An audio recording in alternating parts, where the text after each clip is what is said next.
I came in the first time on the 17th of March last year, St Patrick's Day, to have my right hip replaced, which I had done. And then in June, I took a severe infection and I ended up back in here for 2 weeks, nothing to do with the hospital. I've got rheumatoid arthritis. And then shortly after that, I had to come in and have my hip removed.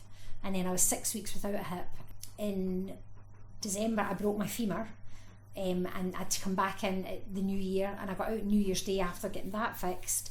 And then 2 weeks after that, I tore the top off my femur again because the bone is so weak because I've had an infection.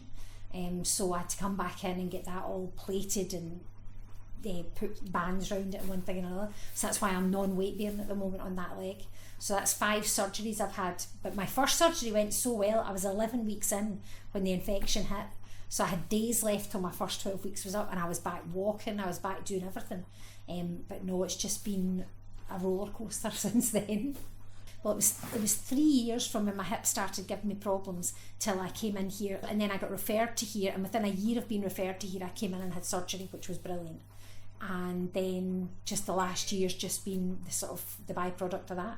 When this started with my hip, I needed an MRI scan done, so they said I could wait and get one done at Hair Myers, but it could be months and months, or if I was willing to travel to the Jubilee, they would be able to do it quite quickly. So I said, well, I would take the, because I was in so much pain, I would have gone anywhere, and I said, well, I'll take the place that will be able to do it quickest. So I got a letter from the Jubilee calling me in here, and obviously once you start your treatment with the Jubilee, you stay with the Jubilee, so if something goes wrong with it, this is where you have to come back to. I didn't know where, I'd never been to it for anything, so when I came for my first MRI, they were doing works in the car park, and I ended up parking around at the hotel, and I hadn't a clue where I was. And I went up to these workmen and said, you know, I'm trying to find a hospital, and they're like, because this, you know, it says hotel, and they said to me, oh, just leave your car there and walk round here and go round there and go round there, and that'll take you into the front door. And I just had to go back the same way, and that was when I came from MRI. The staff here they change a little but not a lot. So the orthopaedic outpatients team has been the same since the beginning. Tracy and Gary, Mr Mashwari, that's the consultant that did my original surgery, and then since I came up here, it's been Mr Baines. Obviously he's off just now because he's had surgery himself on his hand, and now I'm with Herv Vodakovic, and he was learning under Mr Baines, so he's done my last 2 surgeries. I feel like one of the family. When I come in, the girls, they remember me, they remember why I'm here, they're so welcoming and they're so warm. I honestly, and I'm not just because I'm sitting here, I've never met a more empathetic, compassionate group of people. From the girls that you phone when you phone into arthroplasty all upset because you've done something and you need help, to when you get brought into the hospital and you get brought upstairs and the whole team's there. They're just here to make sure you're comfortable. They're just here to make sure that you're comfortable, that you're well looked after. And I mean, every single need, that buzzer, they give out if you don't use the buzzer. You know, literally they give out. So I mean, there's nothing you can ask them for they won't do for you. And they're the big smiling face when you get led away to the operating theatre, and they're the big smiling face when you come back.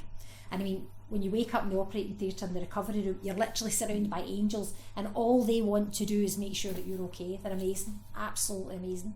I'll come back in 6 weeks and get another x-ray and a check just to make sure that everything's holding together, and then probably another 6 weeks after that, and hopefully by then I'll be back to being weight bearing and I'll be back to being walking. Like, they give me a row when I come in now. They're like, you know, what are you in for this time? And I broke my feet. How are you doing this? But they're so lovely, honestly. They've got hearts of gold. I don't know how they do it. And you know, you find them the same way every single time. They're never grumpy. They're never down in the dumps. And you know the pressure they're under. You can hear it when you hear them get up and down the hall. But they've always got a big smile, a cuddle. Are you okay? They're so calm and so considerate. They're literally angels. But that's from the cleaners to the consultants. Every single person, they're so considerate. So lovely. I mean, even when I came in for one of my surgeries, Tracy from the orthopaedic outpatients heard that I'd been brought in because I broke my finger. She came up to visit me just to say, oh my God, I'm so sorry to hear you're in. How are you? Are you all right?